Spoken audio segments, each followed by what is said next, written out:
Hello. Today I thought we'd talk about one of our favorite subjects, our pets. This one is Miko, and he's got a little bit of a scratching issue here. But Miko is one of two pets that we have adopted since Kaylee can't, temporarily adopted, since Kaylee can't keep them in her apartment.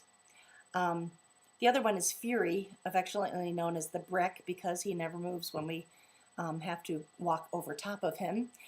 Fury loves to steal earrings. This I know because I've seen him do it. I keep my earrings in a jar on the bathroom counter, and he'll hop up there, and with a hook, he'll snag one of the earrings and take off with it. One morning, I heard a little tink on the bathroom floor, and I'm like, not again. I was in bed, so I kind of looked up, kind of groggily, and said, Fury! And he freezes, as if to say, all right, if I'm really still, maybe she won't see me. And of course, as soon as I try to get out of bed, he takes off with it. Really good. Excuse me. But my favorite, don't tell anybody, but my favorite pet was named Mushi. She was the cat we had our first 16 years of marriage, and she was wonderful. She was also the huntress. She had this thing for squirrels, and the squirrels had something against her too. So much so that when we would come driving into our driveway, we would have to put up a hard hat area sign, and we'd have to run from our car. That was Miko's tail.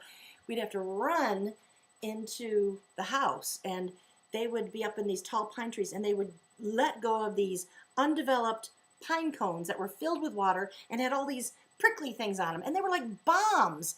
And as soon as we got in, they still wouldn't let up. They would drop these bombs on the roof of our house. Well, Mushi also loved flying squirrels. One time we came home and she had these puncture marks right on the side of her face. We went outside to check, and there was this injured flying squirrel in her front yard. Don't ask me how, but this cat, the huntress, had caught a flying squirrel. Who knows how? This cat was also the one that loved to play hide-and-go-seek. Smart cat. And also the one that when we came home from work one day, I had set a steak out to defrost. It was this big. We were going to split it, between John and me and have it for dinner. She'd eaten the whole entire thing, raw. All that was left was that little white diaper thing at the bottom. Well, nowadays we have Zoe and Baby. These are our first two cats we had before Miko and Fury. Zoe is our long-haired, rear-end, sashaying Queen of Sheba, and Baby is our scaredy cat. Well, Zoe has trained me to every morning before I go downstairs to sit on the top step, and I brush her long hair. And Zoe starts relaxing and just getting into it and just really loving her spa treatment. And Baby, who usually just stays out of everybody's way, starts whipping on down the hallway, then turning around and whipping on back, and does this for about a dozen times. And this happens a lot. And it's just really odd. Do any of you relate to your pets? Well, I kind of relate to Zoe on this one, because when Baby comes whipping down the hallway, well, she gets out of her little spa treatment state of mind and looks at Baby like, what's up, just totally distracted. And I'm always distracted, especially when I feel like God's trying to teach me something, or when I'm going to him for a much needed spa treatment. And I'm distracted by texts and emails and phone calls coming in and appointments.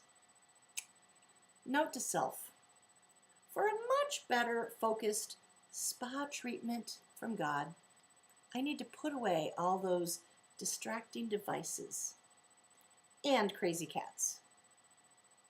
Well, I'd love to hear from you.